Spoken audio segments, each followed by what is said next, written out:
Are we good? Okay. My name is Emily Surfling, and this is Stephanie Chen, and we're here interviewing for Alpha Chi Omega for the Citizenship pillar for Pitica.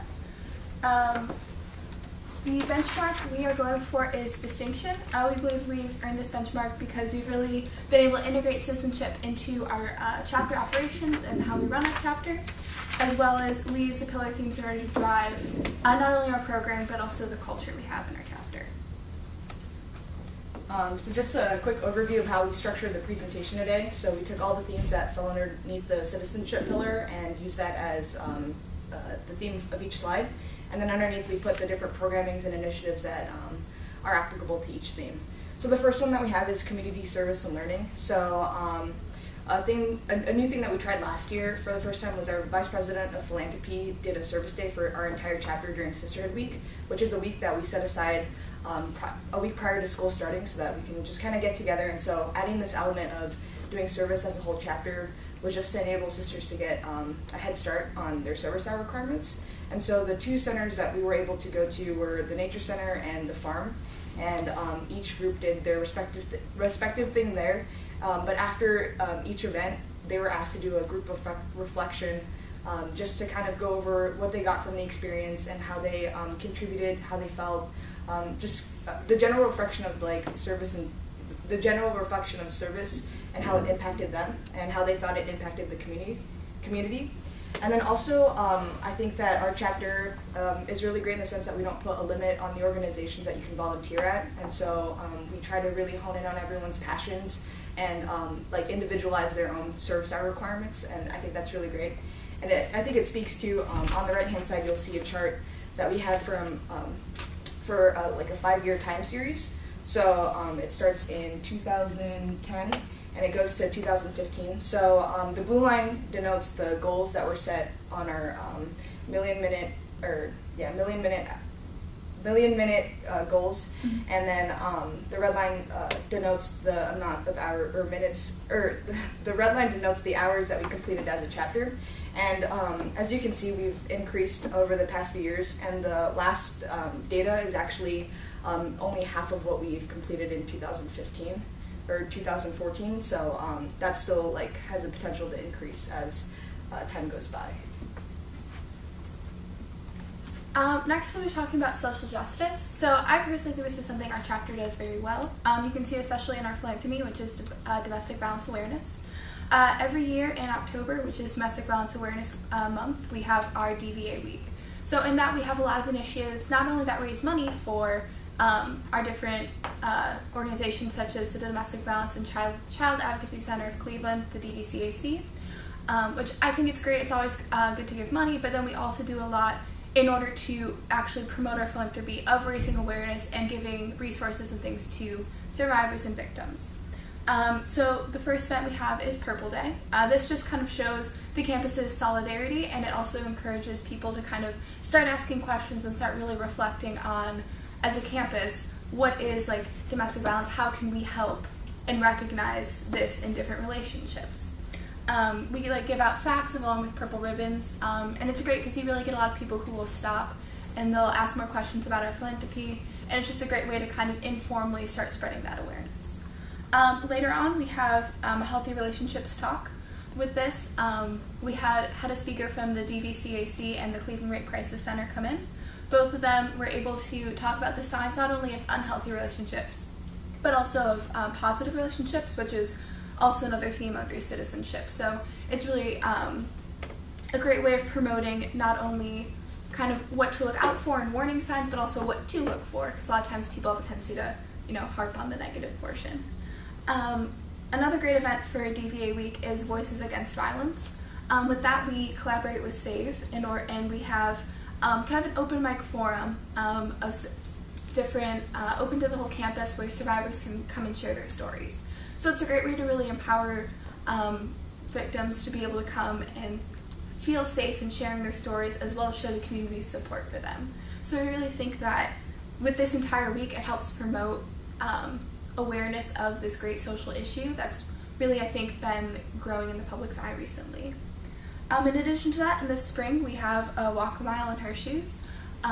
This past year, we collaborated with Delta Tau Delta, so we thought it was great to get that male presence there, because you can't really be fighting for this social issue with just a single front. So it was great to be able to include them in that. With this event, we have women and men walk around a mile on our campus. So we walked around North Side in high heel shoes, and we carry different signs and stuff and have information. So we had a really great turnout from that. And so that's, again, something that we really think just brings awareness to the issue and allows people to see that people are aware of it, as well as kind of gets the campus interested in what we're doing. So the next theme is community involvement, and so how we kind of looked at this was what we do as a chapter to stay involved here on Cases campus and also the greater Cleveland area. And so last year we tried this new initiative and allocated our budget so that we can enter a team in, at least one team in for other chapters' philanthropy events. And we thought that eliminating this barrier would promote sisters to go to their philanthropy events and learn more about the philanthropic causes instead of just participating. And so we thought that this was really important because just because we nationally promote domestic violence awareness, it's also really important as citizens, after we graduate, to be aware of different social causes and other charities. And so, again, we really try to encourage sisters to learn more about the different causes that other chapters are promoting on campus. And then for Twinkle Shop, so this is working more with the Domestic Violence and Child Advocacy Center of Cleveland. And it's really hard for us to physically go and help and work with the women and children of the shelter because the shelter locations are secret because of just the situation. And so we've been trying to find different ways to go and work more directly with these families instead of just raising money or raising awareness. So our vice president of philanthropy was able to find the Twinkle Shop, which raise goods and services goods and different items for the holidays, so that families that are in the shelter are able to go and shop for the holidays. And then with Laura's Home, again, another local women and children's shelter that are victims of domestic violence. We went there and helped decorate and contributed a lot of the things that we had in the house. So sometimes sisters will just bring over their old clothes or clothes that they're just trying to, wanting to give away, and we bring those items over to Laura's Home and helped also decorate for the holidays. And then lastly, every year we try to host Letters in Service. So this is an entire campus wide event where we encourage encourage students to come and do something for the holidays, because it is a stressful time during December right before finals, but this is a really great way to just incorporate service into a de-stress event as well. And so through this we were able to do a lot of different activities that benefit the local Cleveland community, which was really important to us. Next, something I kind of touched on previously in talking about our DVA week is the positive relationships and collaboration. Again, this is something we really emphasize, tying it back to our philanthropy and that sort of thing, where this is very important to us to make sure we're promoting healthy relationships, not only within the community, but also within our chapter and whatnot. So each year in February, we have Healthy Relationships Week. This previous year, so a little over a year ago, we had people in the Nord Atrium. They wrote down what a healthy relationship meant to them on hearts, and were able to take pictures, and we posted them on Facebook and other social media. So we thought this was a great way just to encourage people to really talk about what makes a great relationship, what's a positive relationship, whether it be romantic, platonic, professional, etc. So we think that's always been a really great event, just to again get that awareness out to the community. For Ritual Week, the theme was respect yourself. So a lot of that we took on as the stress part. So making sure you're having that positive relationship with yourself, making sure you're respecting your body and taking that time, especially during finals week, to really look after yourself. So we partnered with Beta Theta Pi, and we made stress balls out in the quad. It was again really great just to be able to work with them in order to promote kind of that self-care that I think a lot of people really can neglect during difficult and stressful times. Again, we had Voices Against Violence. As we talked about previously, we collaborated with SAVE, which is the Assault and Violence Educators. So they're a great group on campus, and again, what they do is very close to our chapter's heart. So it's always been wonderful to collaborate with them in order to promote an event that really, for both of us, is just so important. And again, as I talked about in social justice, we have our Healthy Relationships talk, so collaborating with the greater Cleveland area, not just groups on campus. So it's great to be able to get sort of their professional and outside opinions from the DVCAC and the CRCC. So again, we're able to promote not only healthy relationships romantically and looking at how to recognize those, but also giving the sisters and other attendees resources. So a big thing that we've seen with a push from Greek life is the culture of care. So from last year and this year again, seeing a bigger push.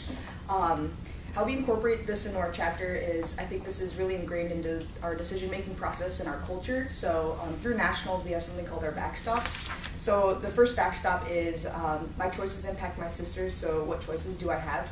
And so this is kind of putting that accountability back onto the individual member and realizing that the actions that we do take have ripple effects that affect not only ourselves but everyone else around us. And then the second backstop is where is the dignity in what we do? And so again, this is kind of speaking to just the repercussions that our actions do have and the perceptions that other people have when we take a part in something that when we take a part in something. And so again, I think these two backstops that everyone gets a presentation about every single year kind of helps us realign ourselves and makes us accountable for our actions and the actions of others too. And also it kind of puts into perspective that we are also part of a bigger whole here at CASE. Our chapter is a makeup of the communities, and so it's important for us to also realize the impacts that we have on the community when we do certain things. And then the next part is the presentation of Title IX. So 3 of our sisters were able to attend a presentation that was given out in the fall, more about Title IX, the policies here on campus, and how it affects us as students. And so these 3 individuals that went were able to bring back the information that they learned to our chapter. They were given, I think, 30 to 40 minutes to just kind of talk about the takeaways that they had. And one of the biggest things that I think they got out was active bystander intervention, and so how this is something that is really important to us as students here at CASE, not only as sisters of Alpha Chi, but just general community members, looking out for those around us. And it provided us different tricks if you feel uncomfortable about the situation, and different approaches that you can have to really make a difference in a situation in that moment in time. And so I think that sisters did get a lot out of that. And then lastly, our judicial board plays an integral part in how we promote the culture of care in our chapter. And both Emily and I have sat on our standards board, and when we have sisters come in, we look at them on an individual case basis, or it's a case-by-case basis. It's not like we have a template where action A results in consequence Y. It's more of looking at the situation holistically, looking at the member, and trying to promote sort of an educational outcome at the end, because it's important for sisters to learn the mistakes or the situation itself and kind of reflect and to think how it could have been better or what else they could have done, instead of just slapping something and saying that you are on social probation, which is not necessarily as effective. And so our judicial board again plays in that crucial part just because of how situations are handled. Yeah, just to quickly elaborate on that, we definitely kind of lean towards educational type, I wouldn't say, I guess I'd say consequences. So if someone, maybe was drinking during a time when we're dry, then giving a presentation to the chapter on, okay, so why are we dry during this period? What does it mean that we're not just doing this because we're we want to not have fun? It's making sure that people are actually aware that we're doing this to really respect our ritual, or really to show what our organization's about, that type of thing. So then for cultural competency, so one of the ways we really encourage sisters to attend cultural events are our intellectual development points. It's a positive point system that our VPID formed. So basically, for anything from doing well on a test to going to a museum to going to a play, can get you a point which enters you into a raffle where you can win lots of cool prizes. So we think this is a great way in order to have sisters be rewarded for if they're going to museums or if they're going to if they're in or attending, a theater production or those type of things, just to give them kind of that extra push in order to kind of expand their boundaries and try something a little bit different. We also have 2 listservs, Alpha School Omega and Alpha Cool Omega. Both of those are great for sisters to reach out to each other if they want to attend these events. So if they're like, oh, I really want to go to the new school play, but I don't want to go by myself. So it's a great way for sisters to connect with each other and then be able to attend these cool campus events. On top of that, we also have sisters who, a lot of them are actually involved in these cultural organizations. So we have sisters in Nritya, Bhangra, Hillel, Student Indian Association, the Asian American Alliance, the list goes on. So with that, we have a lot of sisters then who will reach out to us and say, hey, we're hosting this event, you guys should really come out. So that's, I think, definitely increased our awareness on the individual level. So it really sparks those conversations of looking at different people's cultures and what that really means to them and kind of where they've come from. So it helps us kind of on a more informal level really get to see a wide array of the cultures present in our chapter. In addition to that, each February we have McDowell Month, which is a national Alpha Chi Omega kind of celebratory month of the arts. So with that, each weekend we'll have different events. So we've had trips to the art museum, sisters go to the orchestra, we've had movie and play screenings at the house. So these are all really great ways to, again, just keep celebrating the arts and keeping our chapter culture alive. So it's a really great way in order to reflect on that.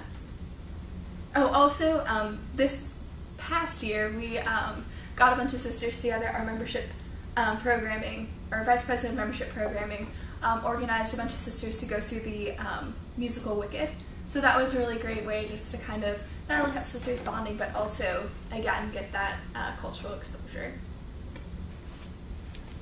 So next, talking about the chapter and individual standards. So again, I briefly talked about the judicial board.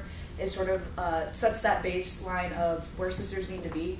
And if someone falls below that, it's up to them to really decide sort of the outcomes of that for individual sisters. And so again, the board looking at cases individually, I think really promotes the standards themselves, because there could be extenuating circumstances that really prevent a sister to achieve the standard. And so there isn't necessarily just that, the template that I talked about, that because they fell below, this is the repercussion. So again, our judicial board plays a really integral role in just maintaining that standard for our chapter. Next is the backstops. Again, this really prompts us when we're doing decision making, because these are some of the thoughts that sisters are prompted to think about, the accountability aspect, again, of what my actions, the consequences my actions have on everyone else, and sort of that ripple effect. So that's really woven into a lot of the things that we talk about as a chapter as a whole. And then every year we revise our bylaws to just kind of reflect what we want as a chapter and what we want to get out. And so in there we have service hour requirements. So for new members, they have 5 hours a semester to do, and then